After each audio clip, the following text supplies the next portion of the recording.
a room full of women, curious, people I can help bully into positions of influence and leadership. That's really why I wrote this book, I'd Rather Be in Charge. And the real message is, I'd rather you be in charge. Writing a book is not that much fun. I did it because I came out of the government stint I had. I looked over my shoulder and found there were far fewer women in positions of influence than there should be. And I took it as a personal mission to do whatever I could to share with you what I've learned from many others on the road to a lifetime of work. Now, the title of my book, I'd Rather Be in Charge, according to a friend of mine, was not the right title. He said, you could have had a bestseller if you'd named it, I'd Rather Be on Top. How like a man.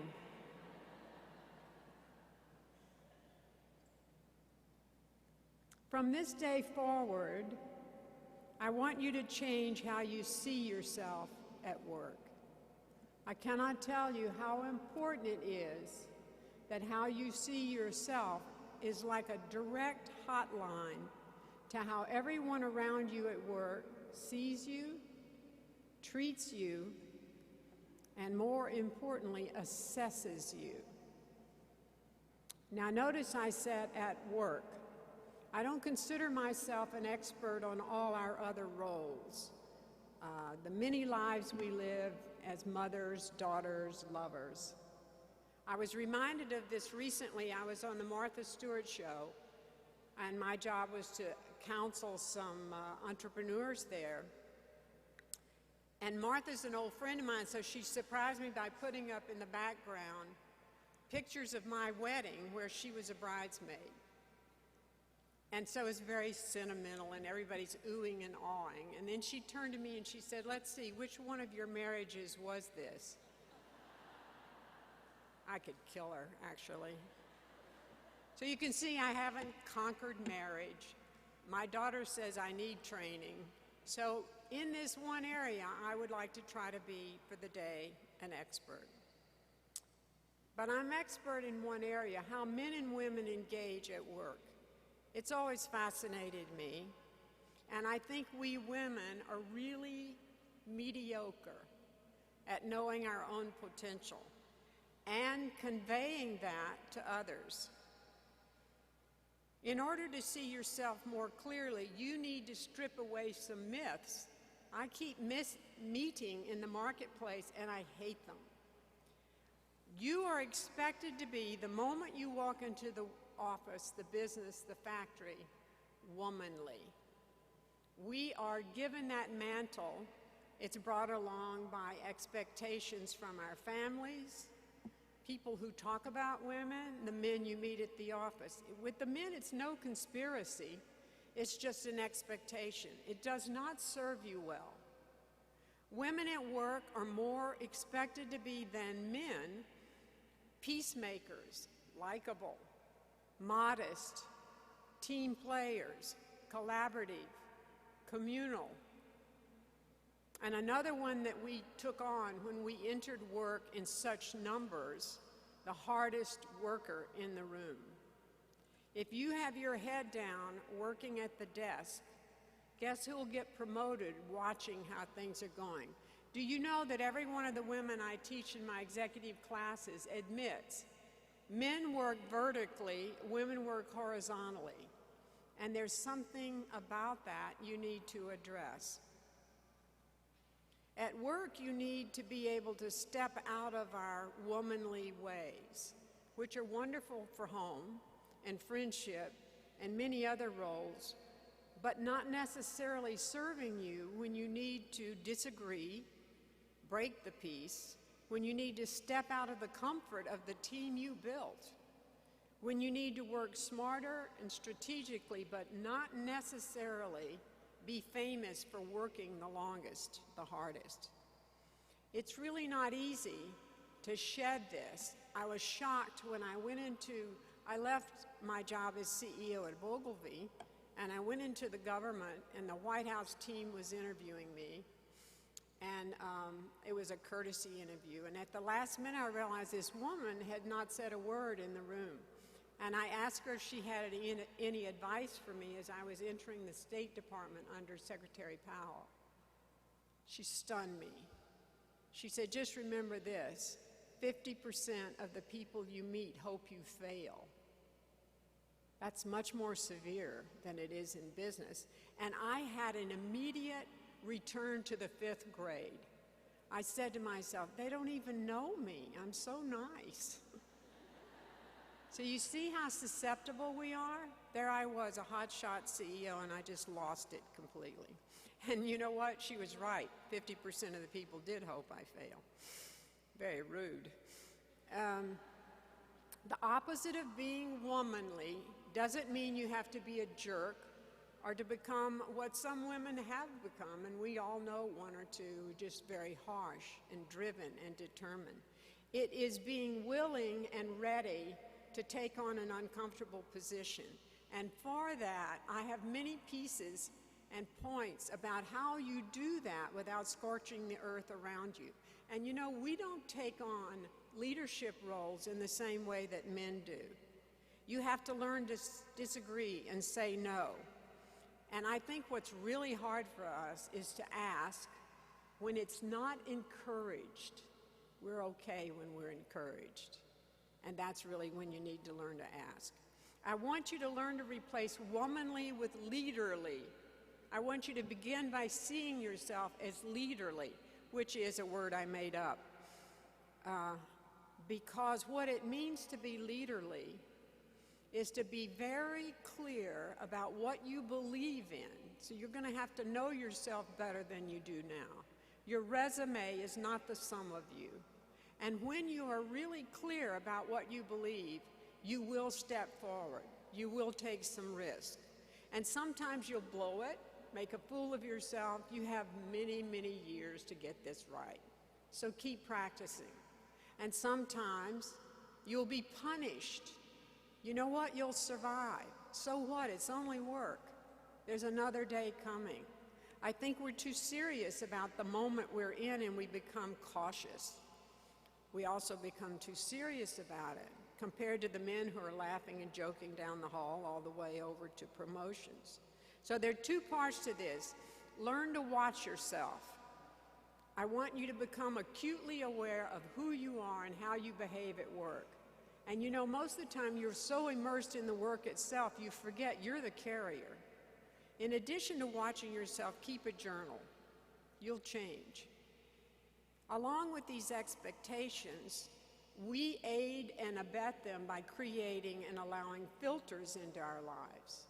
Filters that are a little bit like the expectations.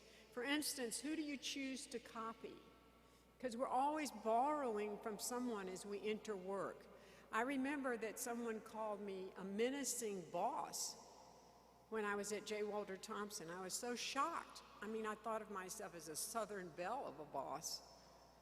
It turned out that I had copied my first boss, who was the meanest guy I ever met.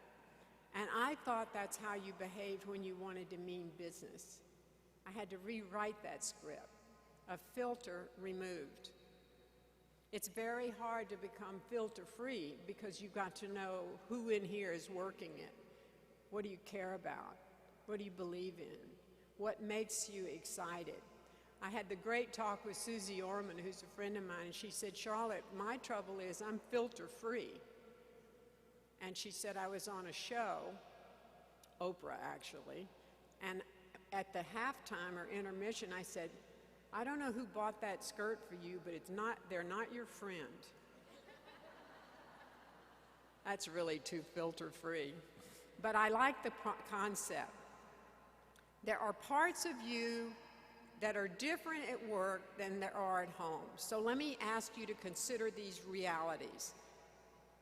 You are not the person at work you are at home. Accept that and let yourself be liberated.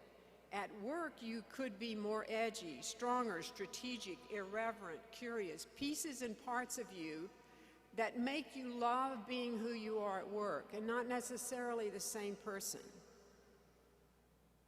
How do you see work? I think of work as practice for becoming your ever larger self. Don't get too involved with the goals and the dreams and the culture of the company. Don't forget, you're accountable for you, for becoming an ever larger version of yourself. If you think of it like that, it's just practice. And that means you don't have to weigh in so heavily on any one thing. You are not your work. Very hard to separate us. More true of women than men. You are the force field delivering the work. I want you to concentrate on your delivery system. What is that?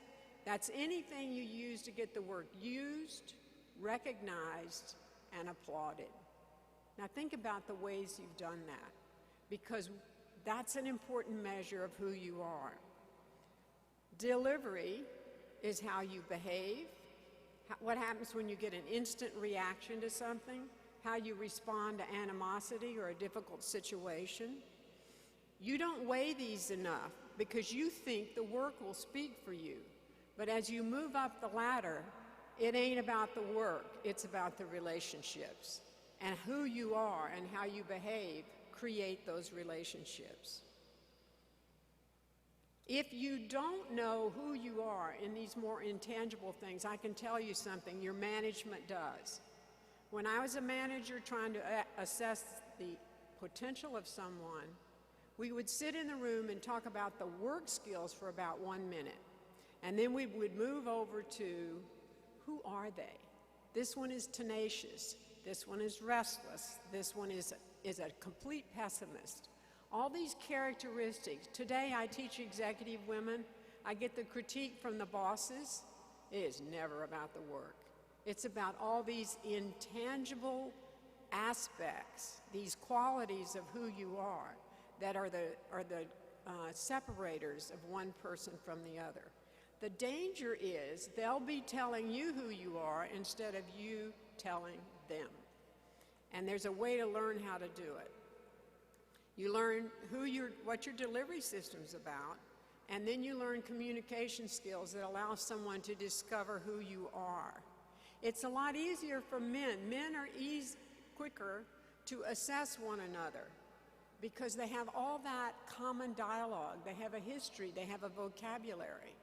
And ironically, in the culturally sensitive, politically correct work, men don't know the women in their companies as well. And you have to find a way to communicate to them who you are. Not easy. And you can't always let the work speak for you. Work, then, in spite of our best efforts, is not a meritocracy. It's full of guesses, rumors, myths. That's what management is thinking about you. You clear this up. You become clear. David White, a poet of the workplace that I love, says we live on 3 continents: work, self, and home. What I'm worried about is that you're leaving self to be developed by someone else. Work, school, the company culture, the time, they'll all swallow the self. And you have to step out of that because you will one day hit a crisis. If you move at all, if you're trying for growth, if you want to test yourself, one day you will hit a wall where you're in a crisis and you don't know enough about who you are. I did this. I felt so strongly about it. After I looked back over it in my years of work, I decided it was a cornerstone of this book I wanted to share with you about how one goes through that journey of self-discovery. I left the comfort and my extravagantly successful career at J. Walter Thompson to join a small, broken agency. I was going to be the CEO, and it sounded like fun. This agency wasn't broken. It was in pieces all over the floor.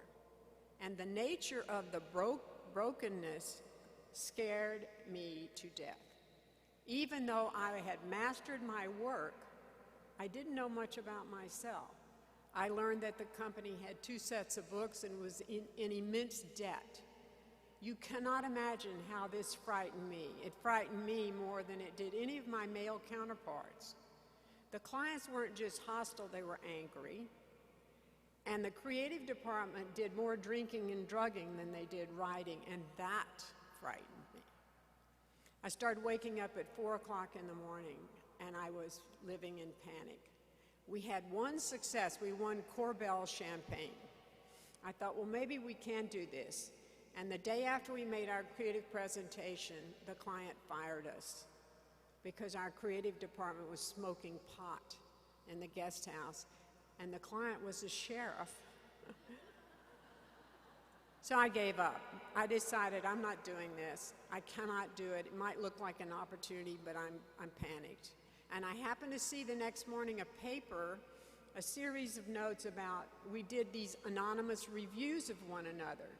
I kept turning over this paper. Charlotte is fearless. Fearless. I'm the most frightened person in this company. I wonder then if I could be both fearful and fearless.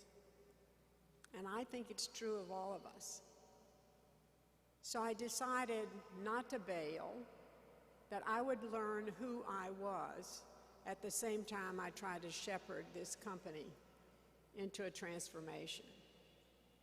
And what I learned is that we bring to work all these influences that we're not aware of. My father was an alcoholic.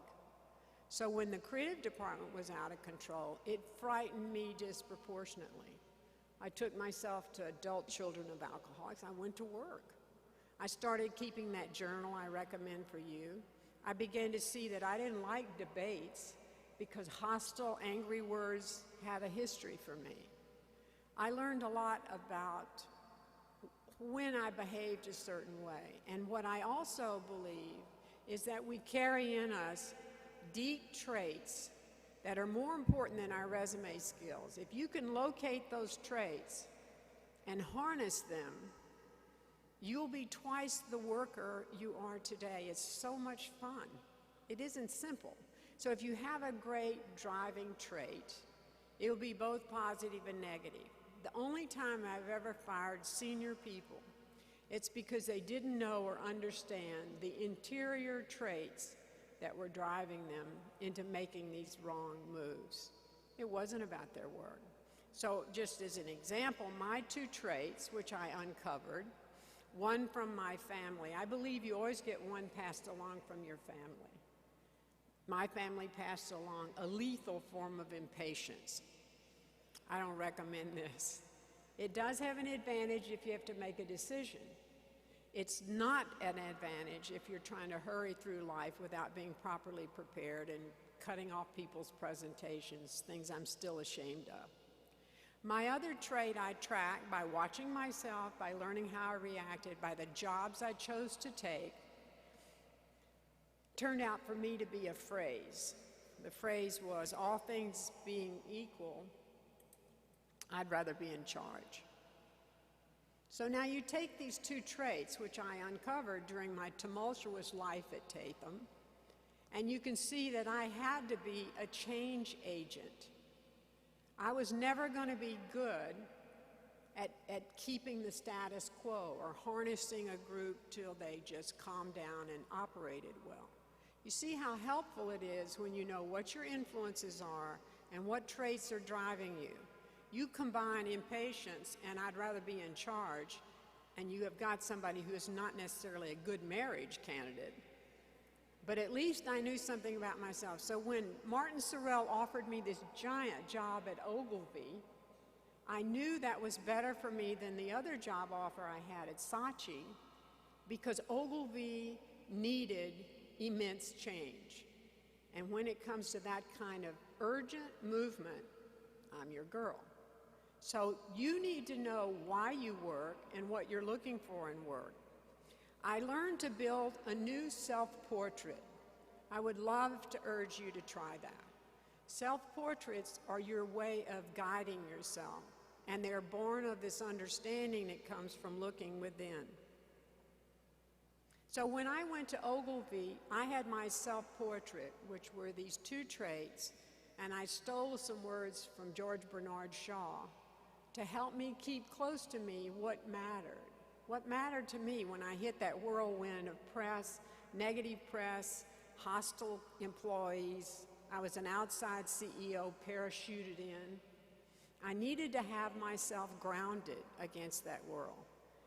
Shaw says, this is the true joy of life, being used for a purpose recognized by yourself as a mighty one, a force of nature. That I held close to my heart. So when I got attacked by the press, when there were people in the company who didn't buy onto my ideas, I remembered that I went to Ogilvy not to pursue fame or their approval. I went to Ogilvy to test myself against a mighty task. So let me urge you to come to some understanding. What do you want out of work? Why are you working? Who are you? Now, if you can do that, you only have to do one other thing, and you have to learn to be an artful communicator. Because if you know who you are and what you want and what you believe in, and no one else does, this will be a lonely arrangement. Here's what leadership is. In any day, in any one time, leadership is having the quality of persuading others to follow you. You can take 1,000 other definitions, my darlings, but this is the only one that matters. Now, how do you learn to be persuasive? I can assure you it can be learned, and it starts with completely understanding that you need to learn to be persuasive. You need to be overtly in the game. You need to risk something. You need to step out of the group and sometimes say, I believe. This is hard for us women. There are a lot of forces that combine against doing this. So you take on the business of being sophisticated about how communication works, which is why I spent so much time on that in the last part of the book.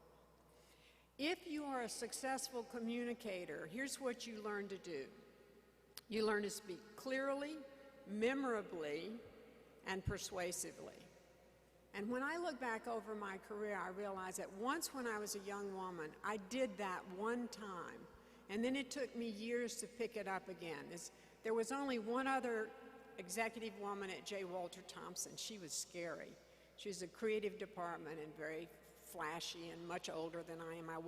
I just come in from Texas. I walked down the hall and heard her speaking to a group of men, and they were roaring with laughter. She was doing a mock-up of my Texas accent. I don't know if it's the right thing to do. It's about what it sounded like. I knew immediately that was me, and I quit speaking. But you can't survive in advertising if you don't speak. So I finally went to her office, and she frightened me as much as the idea of speaking. I shut the door,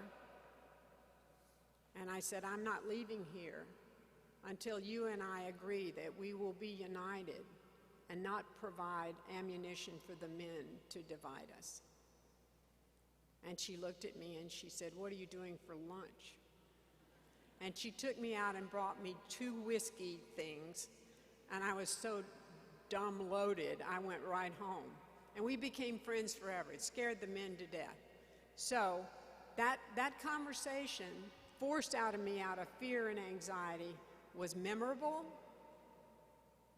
clear, and persuasive. Take that as a standard for yourself. It's not what you say, it's what they hear is the golden rule of communication. Study the work of communicating well. Listen to yourself and make up your mind that you're going to be clear about what you say, which means you don't say everything twice, like women do when we're not clear. Here's why you're going to need these 2 pieces of achievement in your pocket. You know yourself and you know how to communicate, because one day there will come this threshold where the work is overwhelmed by the relationships, and the relationships will be difficult. They will be challenging. It's sometimes called politics. You have to get in the game of politics. You can't leave it to the men. You have to be daring on your terms, lead in your own way. You learn to keep your own scorecard so that you're not at the mercy of others' assessment of yourself. You have to handle your enemies. They will come upon you. You have to teach other women how to be generous and take part in the game of communicating well. Think what would have happened to me if I hadn't studied at Tatham until I knew who I was. If I had bailed on that opportunity, I'd have never had the Ogilvy thing. I would have been disappointed in my own trajectory, my own path. Please, I urge you, get the measure of yourself. Do this homework. I just did this with Ernst & Young, and they've bonded together in small groups who take the book and work it together, because you need some partners to do this. It's not easy work. It's so rewarding. And for goodness sakes, think about what you're saying. Learn how to say it well. Learn how to behave in such a way that you speak as a leader. Assess your potential and learn to convey it to others. We are women. We will be tested. I would like to think you're ready. Thank you.